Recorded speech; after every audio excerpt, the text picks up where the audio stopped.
आपल्याकडे जे आहे त्याची किंमत आपल्याला तेव्हाच कळते जेव्हा ती आपण कोणाकडे पाहत नाही. काही दिवसापूर्वी म्हणजे काही 2-3च दिवस झाले मी ऑफिसवरून येत होते, दमलेले होते आणि थोडंसं डोकं पण दुखत होतं. तर मी मेडिकलला गेले. तर मला मेडिकलवाल्या दादांनी म्हटलं आहे, बहुत थके हुए दिख रहे हो दीदी.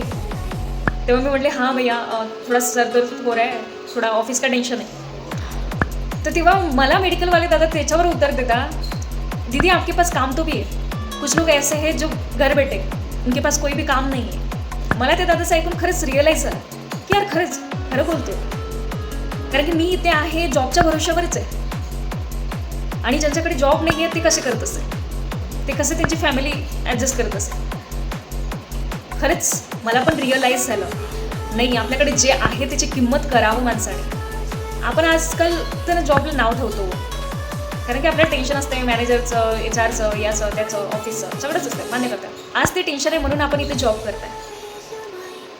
मला यावरून कळलं की नाही जे आहे आपल्याकडे जितकं आहे त्यात समाधानी राहावं आणि हॅपी राहावं. चला बाय.